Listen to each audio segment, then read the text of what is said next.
Another week, another AI art scandal.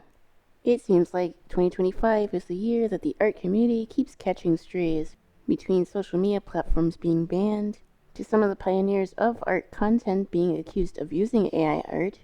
The first few months of this year have been rough, especially for those who are trying to grow on the space. Not just beginners, but even professional artists are catching the brunt of AI being used and proliferated on pretty much every social media platform. Even well-established titans like Miyazaki are dealing with the implications of AI being used on their own artwork, and the results have definitely been quite divisive over these past few days. And that is pretty much the crux of this video. I'm Ayasuna, and I make videos. More specifically, art videos.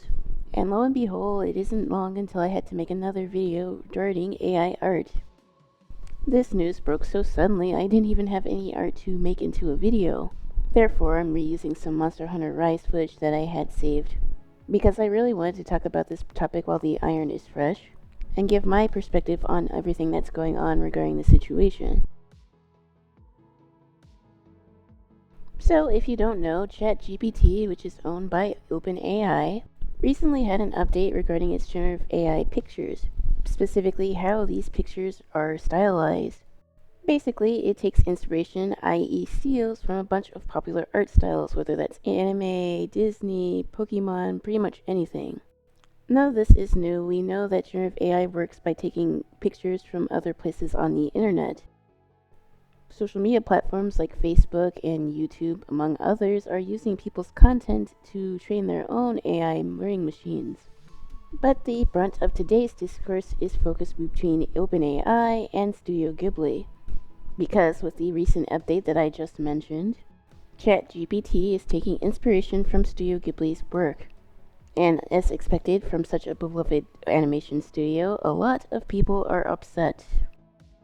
Miyazaki is one of the most influential artists of all time, both in the artistic aspect as well as the animation aspect. I don't need to tell y'all this, but Miyazaki eats, breathes, and sleeps art. If you spend over 50 years doing something, you're bound to become obsessed with it.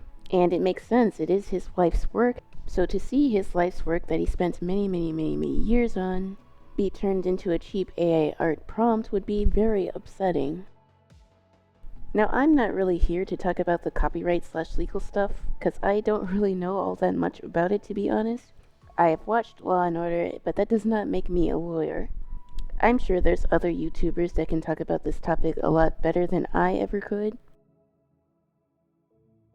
But I still wanted to share my thoughts on this subject because it is something that I've talked about a lot on this channel. I definitely do believe that AI art can be detrimental to the creative field, and I've talked about this previously. But I also don't completely buy into the whole fear-mongering thing that some artists are trying to do on social media regarding this topic. Because let's face it, fear on both sides is what drives engagement on these platforms. I do think that we should have a neutral ground where we can talk about these issues in a civilized manner, and I hope that this channel is a place to do so. Like, I may not like the use of AI art in general, but I'm not about to go out my way and harass people who use it. That definitely doesn't get people to listen to your arguments in any credible fashion. On the flip side, you can't say that AI art is making art more accessible, because making art has always been accessible. You don't need any fancy tools to make art. Humans have been making art for tens of thousands of years. Art even predates written language. The process of making art doesn't need to be liberated, it's already a form of liberation, and it has been used as a form of protest for pretty much all of human history. So I don't really understand the tech bro argument about how AI art is supposed to liberate artists, because it doesn't really do that. It doesn't really create anything new, it only takes from things that already exist. And before anyone comes at me for saying that artists do the same thing when they do master studies, I think the main disconnect between artists and those who use generated prompts to make art, quote unquote, is mainly the notion of effort. And the whole notion of effort doesn't even just apply to artists. And in a lot of ways, technology has made us a bit lazy. That doesn't mean it can't do great good for the world, it absolutely has. It's never been easier to pick up a new skill or hobby. And just that knowledge can change your life for the better. I don't think anyone disagrees with that take.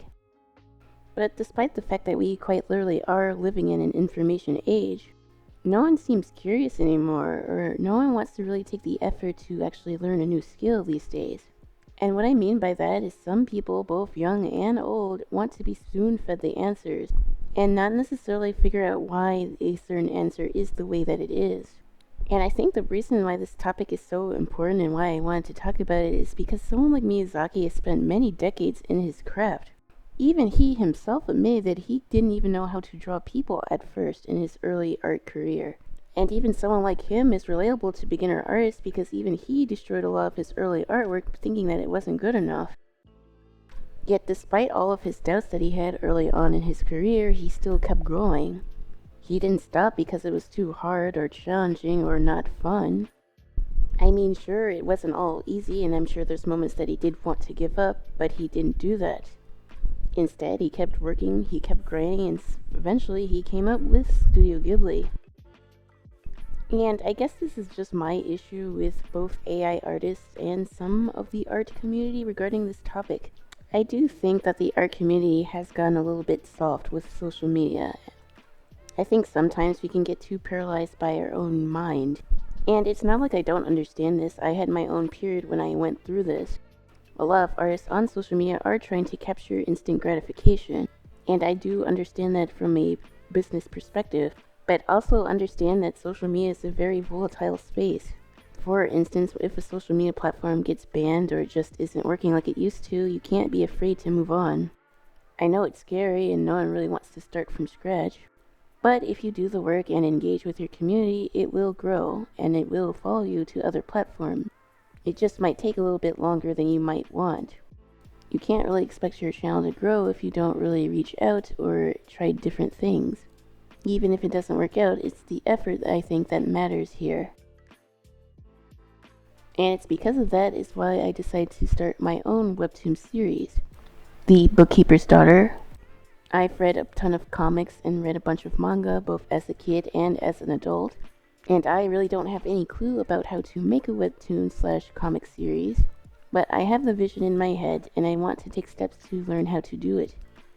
Sure, it's probably going to be very difficult because I never really organized my characters in a way to tell a story like this before, and there's a lot of stuff that I need to learn. It would be easy to just add a few prompts to an AI learning machine and come up with a comic that way, but I like the process of making art. I like the process of coming up with stories and different character designs. Even if I don't know what I'm doing and have never done something like this before, this is a project that I'm working on and I don't really want to take the easy way out, because then I really wouldn't have the connection to what I'm actually working on. And I've only really been doing art somewhat seriously for around 10 years. I can't imagine someone of Miyazaki's caliber. He didn't have Pinterest or YouTube growing up, so learning how to draw was quite different than it is today, just on the technology feats alone. Artists don't do master studies to make a quick buck. They do it to understand the process of making art, to understand value and color theory and composition, all those important things of making art. With AI, the effort of learning these things is pretty much non-existent. You might have to try a few different word combinations, but it's no substitute for actually sitting down and learning how to draw the human body, or understanding why certain colors go together in a painting. Master studies show exposures to different techniques that you might not have developed on your own. The goal usually isn't to imitate one's art style, it's to break down the process, understand why the artist chose to do certain things, and generally speaking, expand your artistic knowledge to apply to your own artwork. It is not the same thing as generative AI. Even if it is a study, a lot of artists study from life, and that's technically not stealing. And it really does go back to the whole crux of this issue. Studying art takes time, often many years. I'm still nowhere near where I want to be despite the many hours that I put in my artwork. And even despite Miyazaki's long career, there's still drawings that even he's still frustrated by. People want something when they want it, and that leads to the whole instant gratification issue. Nobody wants to take the years to study art, they'd rather just use AI to get quick results. Nobody wants to study how to write an essay when AI can do it in a matter of minutes. Why bother with cooking if AI can pretty much cook every meal that you want? People see AI art as a rich quick scheme, not realizing that AI art as a whole devalues all creative processes. And a bit of irony here is that a lot of Miyazaki's work does focus on the environment, as well as the evils of overconsumption. And to try to imitate an art style based off of his work is going against everything that he ever stood for as an artist. So you can't really be surprised that he isn't exactly happy about it. The whole point is that everything needs to be instant. We don't always need instant gratification. People say that AI art is making art more accessible, but I actually think it's the opposite. Because like I said, art is liberation. Not every single practice on earth is meant to be fast-paced. And I truly believe that art definitely isn't one of those things. I myself am not always the most patient person, but I still take time to draw because it's something that I really enjoy doing. I use art as a way to express myself. I don't use it as a commodity. Now, there's nothing wrong with using your art to make money. I think Studio Ghibli is proof of that. But even though Studio Ghibli is very successful, you don't see Miyazaki coming around being like a corporate shill. I don't believe that art should be corporatized. I think that's a bad thing. These big tech corporations already have too much control over what we do in our everyday lives. Art should be an intimate experience. Will AI art make the art industry more cutthroat and more difficult to get into? Absolutely. But I'm still going to do my art by hand because it's what I enjoy doing. I'm not going to let Elon Musk or OpenAI or really any platform tell me not to make art because it's long or hard. And I think in general, people are disgusted with a lot of these larger platforms.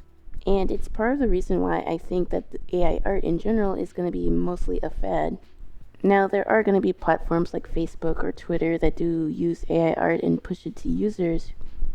And I've actually talked about this on stream, twitch.tv/iasuna19. But I generally think that we're seeing a return to the forum/blog posts of the 2000s. Because let's face it, a lot of these platforms actually suck. I still use them to keep in touch with a lot of my artist friends and people that I do know. But trying to find anything else of value is becoming increasingly difficult. So I find myself spending a lot less time on social media these days. And while I know I can't speak for everyone, I have seen an uptick on Tumblr as well as Newgrounds, for instance. I think the underground art scene is actually going to do quite well despite this whole AI art trend. And if you're trying to look for newer artists to follow who don't believe in this, I think those are good places to start. I might actually make a future video about this. But basically, my hunch is that AI art can only grow if there's only stuff there to feed it.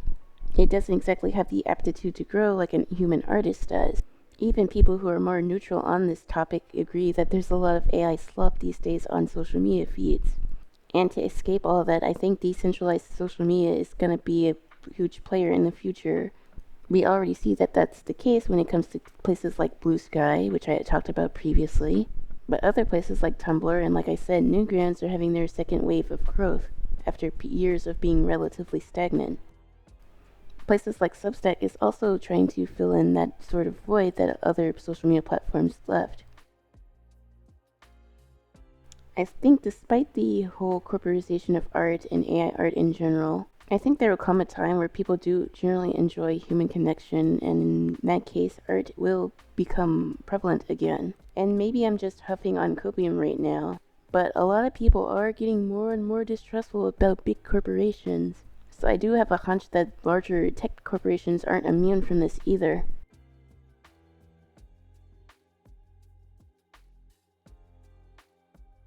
Despite whether we think AI is going to stay around or not, I'm still not going to let it affect my own artwork. I love art too much, and I've spent too many years trying to improve my craft. I don't want to take the easy way just because it's easy. I want to learn how to do these things on my own. And I have started supporting artists in my local community, and I want to continue to do so. I want to use my channel as a platform to embrace other artists, because those are things that are very important to me. I enjoy learning and trying different things with my artwork, even if it doesn't always turn out. And if you're into that type of content, then don't hesitate to leave a like as well as subscribe. That would help me quite a bit, as I'm almost up to 200 subscribers here on YouTube. And I also have other social media platforms that you can follow in my description. But this is an issue that I definitely wanted to talk about. I just wish I had a better video planned for this. But I'm also interested in your guys' thoughts, so leave those down below in the comments. And that about wraps up all that I really wanted to say here today. If the situation develops, I might make a follow-up video. But until then, goodbye and take care. Peace.